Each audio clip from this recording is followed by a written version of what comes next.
त्याच्याकडे वेगळ्या वेगळ्या प्रकारची प्रतिभा आहे. तर ह्या सगळ्या प्रतिभात आपल्याला शिक्षकाला जाग्या करायच्या आणि या जाग्या करण्यासाठी फक्त मदत करायची. विद्यार्थ्यांना काय करायचे?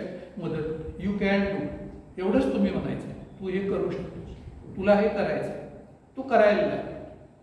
तर मी आपल्याला हे सांगतो की विद्यार्थ्याच्या चांगल्या वर्तन बदलण्यासाठी शिक्षक जेव्हा विद्यार्थ्याच्या अध्ययनासाठी मदत करतो आणि दुसरी गोष्ट ही अपेक्षित आहे की केवळ मदत करून भागत नाही, तर त्यासाठी आपल्याला विद्यार्थ्यांना मोटिवेट केलं पाहिजे. विद्यार्थ्यांना मोटिवेट केलं पाहिजे. आणि या दोन गोष्टी जो शिक्षक करू शकतो त्याचाच विद्यार्थी शिकण्यासाठी तयार असतो. म्हणजे ज्याला आपण मानसशास्त्र म्हणतो, शिकण्याचं मानसशास्त्र म्हणतो, अध्ययनाचं मानसशास्त्र म्हणतो, ते हे आहे की तुम्ही वर्गात गेलात, तुम्ही किंवा मी वर्गात गेलो तर विद्यार्थी शिकण्यासाठी तयार असत नाही. तर सगळ्यात आधी गोष्ट कोणती केली पाहिजे? तर तो शिकण्यासाठी आधी तयार झाला पाहिजे. म्हणजे आपल्याला भूक लागली हे कळतं की नाही? भूक लागली हे कळतं की नाही? कळतं आपल्याला. काय पण जोरात भूक लागली, काय पण असू द्या, चालतं की नाही? आपल्याला भूक लागली हे जसं आपल्याला कळतं तसं आपल्याला विद्यार्थी आपल्याला शिकण्यासाठी तयार आहे, त्याची शिकण्याची इच्छा आहे असं आपल्याला कळलं पाहिजे. पण हे कळण्यासाठी आपल्याला एक वातावरण तयार केलं पाहिजे. मी एक उदाहरण सांगतो.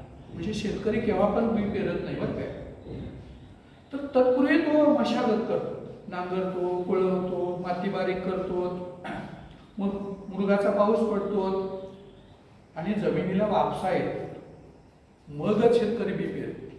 तेव्हाच ते बी रुजतं आणि उगवतं, तेव्हाच ते पीक जोमात येतं. म्हणजे विशिष्ट प्रसंगी जर तुम्ही बी रुजत घातलात तरच बी रुजते. विशिष्ट वातावरणात बी रुजत घातली तरच ते रुजते. तसं विद्यार्थी केव्हा शिकतात? तर ज्याला आपण शैक्षणिक वातावरण म्हणतो ते आपल्याला अनुकूल, पोषक अशा प्रकारचं केलं पाहिजे. ही जबाबदारी कोणाची? ही जबाबदारी माझी आहे, ही जबाबदारी शिक्षकाची आहे. आणि या अंगाने आपण जर बघितलं तर आपल्याला आपलं अध्यापन परिणामकारक होतं. आणि आपलं अध्यापन परिणामकारक होतं म्हणजे काय? तर विद्यार्थी शिकायला लागतात. शिकायला लागतात म्हणजे काय? ऐकतील, विचार करतील, एखादी कृती करतील. तुम्ही काहीतरी सांगितलं आरोग्यावर आणि विद्यार्थी आता 8 वाजता उठतात तर तो 6 वाजता उठायचा. हा आपल्या काहीतरी कृतीचा, आपण त्याच्याशी काहीतरी जे शेअरिंग केलं त्याचा परिणाम असू शकतो. तर जेव्हा विद्यार्थ्यात असे जे बदल होतात, लिहिण्यात, वाचण्यात, अभ्यासात, उत्तर देण्यात, बोलण्यात, काम करण्यात, हे जे बदल होतात हे बदल झाले पाहिजे. आणि म्हणून शिक्षकानं काय केलं पाहिजे? तर सगळ्यात आधी विद्यार्थी वाचला पाहिजे. प्रत्येक विद्यार्थी शिक्षकाला नीट समजून घेतला पाहिजे. कारण एक वाक्य आपण नेहमी सांगतो आणि ऐकतो, पिंडे पिंडे मध्ये किंवा व्यक्ती तितक्या प्रकृती आपण असं म्हणतच असतो. प्रत्येक विद्यार्थी भिन्न असतो. प्रत्येक विद्यार्थी भिन्न असतो. म्हणजे एखाद्या कुंभारानं साच्यात घातलेल्या गणपतीच्या मूर्ती सगळ्यासारख्या असतात. तसे आपले सगळे विद्यार्थी अजिबात सारखे असत नाही. हा विद्यार्थी वेगळा असतो आणि तो विद्यार्थी वेगळा असतो. याचं पर्यावरण वेगळं असतं आणि त्याचं पर्यावरण वेगळं असतं. प्रत्येकाचे ही जी प्रत्येकाचं जे पर्यावरण आहे, मग सांस्कृतिक आहे, कौटुंबिक आहे, सामाजिक आहे, आर्थिक आहे, हे सगळं वेगळं असतं. आणि त्याच्यावर झालेलं सुद्धा संस्करण वेगळं असतं. आणि वेगळ्या वेगळ्या पर्यावरणातून आलेले विद्यार्थी आपल्याला सरसकट एकाच भूमिकेतून विद्यार्थ्यांकडे बघून नाही चालत. आणि म्हणून सगळ्यात आधी आपल्याला विद्यार्थी नीट समजून घेतला पाहिजे. काय पाहिजे याला, त्याला काय पाहिजे, त्याला काय पाहिजे. दुसरं असं की प्रत्येक विद्यार्थ्याकडे थोडं प्लस असतं, थोडं मायनस असतं. प्लस काय आहे हे सुद्धा शिक्षकाला नीट कळायला पाहिजे. मायनस काय आहे हे सुद्धा नीट कळायला पाहिजे. आणि मग जर आपण प्रत्येकाची अशी थोडी केस स्टडी आपण करायला लागलो, त्याच्यात कला काय आहे, त्याचे छंद काय आहेत, त्याच्यात उणिवा काय, हे जर आपण नीट समजून घेतलं तर आपल्याला काय करायचं आहे, त्याच्या उणीवा नाहीशा केल्या, कमी केल्या, त्याच्या उणीवांचं प्रमाण कमी केलं की तो विद्यार्थी आपसुकच पुढे जातो. म्हणजे मायकेल एंजेल्स नावाचा एक विख्यात शिल्पकार होऊन गेला. एकदा शिल्पकलेमध्ये सगळ्यात उत्तम शिल्प त्यानं घडवलं म्हणून त्याला एक प्रश्न विचारला गेला की हे जे सुंदर शिल्प तुझ्या हातून घडलं त्याचं क्रेडिट कोणाला. एंजल्स असं म्हणाला हे सगळं जे क्रेडिट आहे, श्रेय आहे ते त्या पाषाणालाच आहे. असं कसं? तर तो काय म्हणाला, त्या पाषाणातच मूर्ती होती, मी काय केलं, मी इतकंच केलं, त्यातला जो नको असलेला भाग होता तो काढून टाकला, एक एक छिलका काढून टाकला आणि आतली सुंदर मूर्ती जगासमोर आली. मी इतकंच केलं. शिक्षक सुद्धा हा एक उत्तम शिल्पकार असतो. आपल्या प्रत्येक विद्यार्थ्यात एक सुंदर मूर्ती असतेच, आहेच. फक्त आपल्याला कोणात गणपती असतो, कोणात तेंडुलकर असतो, कोणात आणि कोणीतरी असतो, कोण उत्तम शेतकरी असू शकतो, कोण उत्तम व्यापारी असू शकतो, काही काही असू शकतं विद्यार्थ्यांना. आपल्याला काय करायचं आहे, तर त्याच्यात काय काय नको आहे, त्याच्यात कमी काय आहे हे मात्र शिक्षकाला कळालं पाहिजे.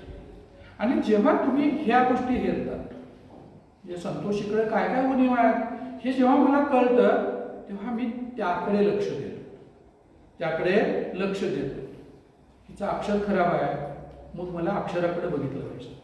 हिला नीट वाचता येत नाही, मग मला वाचनाकडे लक्ष दिलं पाहिजे. हिला नीट लिहिता येत नाही, मग मी लेखनाकडे लक्ष दिलं पाहिजे. हिला उत्तराची नीट मांडणी करता येत नाही, मग तिला ऐकण्यात आणि बोलण्यासाठी मला प्रवृत्त केलं पाहिजे. मी आपल्याला एवढं सांगतो की आपल्या प्रत्येक विद्यार्थ्याची जर चांगली जडणघडण करायची असेल तर प्रत्येक विद्यार्थ्याचा तुम्ही अभ्यास केला पाहिजे, वाचलं पाहिजे. सगळ्या बाजूने विद्यार्थी आपल्याला वाचला पाहिजे, समजून घेतला पाहिजे. आणि सगळ्यात महत्त्वाचं हे आहे, केव्हा अध्यापन होतं माहिती आहे आणि अध्ययन केव्हा माहिती आहे, तर तुम्ही आणि विद्यार्थी, जे त्याला एक शिक्षणशास्त्राच्या नेहमी वापरला जाणारा एक चांगला शब्द आहे, त्याला आंतरक्रिया असं म्हणतात, इंटरॅक्शन्स. तुमचं अध्यापन कधी परिणामकारक होतं माहिती आहे की तुम्ही आणि विद्यार्थी ह्यांच्यात जेव्हा उत्तम अशा प्रकारची आंतरक्रिया होते. आंतरक्रिया म्हणजे चांगले संबंध, आंतरक्रिया म्हणजे विद्यार्थ्यांनी शिक्षक यांचं चांगलं नातं. आणि हे प्रस्थापित व्हायला तुम्ही आणि विद्यार्थी जवळ आला पाहिजे. ही जी जवळीकता आहे, ही जी आत्मीयता आहे, हे जेव्हा शिक्षक निर्माण करतात, म्हणजे तुम्ही जेव्हा विद्यार्थ्याच्या हृदयात प्रवेश करतात तेव्हा मेंदू डेव्हलप व्हायला फारशी अडचण लागत नाही. तुमच्या विद्यार्थ्याला तुम्ही माझा शिक्षक वाटला पाहिजे. तुमच्या विद्यार्थ्याला तुम्ही माझा शिक्षक वाटला पाहिजे. तुमच्याबद्दल तुमच्या विद्यार्थ्याला आत्मीयता वाटली पाहिजे.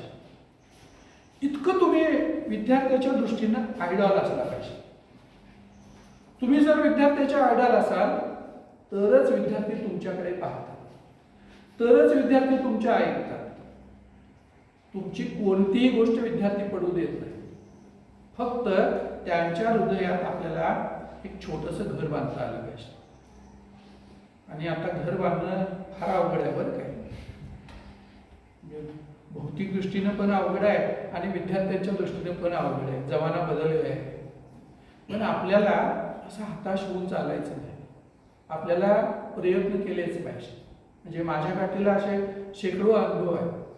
तुम्ही जर खरंच प्रयत्न करत राहिला तर यश येतं. यासाठी मात्र खरंच आपल्याकडे चिकाटी असली पाहिजे, आपल्याकडे जिद्द असली पाहिजे, प्रयत्नांचं सातत्य असलं पाहिजे.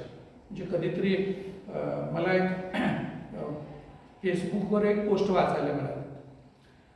प्रसंग काय आहे तर एक घनदाट जंगल आहे.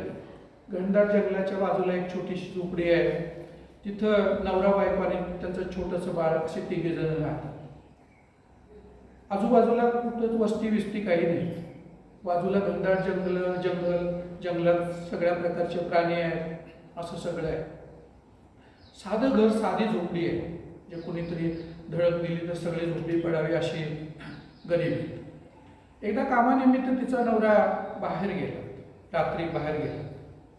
तो सकाळपर्यंत येणार नव्हता. घरात बाळ आणि ही एकटीच आहे. रात्री 12 वाजले आणि बाळ रडायला लागलं.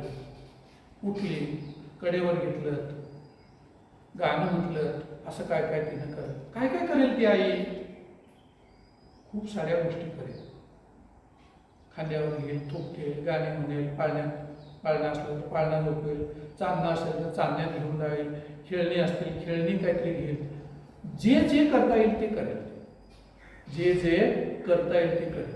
कुठंपर्यंत करत राहील ती? जोपर्यंत बाळ शांत राहणार नाही, होत नाही. कदाचित त्याला काही दुखलं खुपलं, पोट बिघडलं, भूक लागली, काय जे ती त्याच्या संदर्भात विचार करेल, रडण्याच्या बद्दल. तर त्या सगळ्या गोष्टी ती करत राहील. कुठंपर्यंत करत राहील? तर जोपर्यंत ते बाळ शांत राहत नाही किंवा होत नाही तोपर्यंत ती प्रयत्न करत राहील. आपण काय करतो? तर एवढाच एक प्रयत्न करतो. समजलं नाही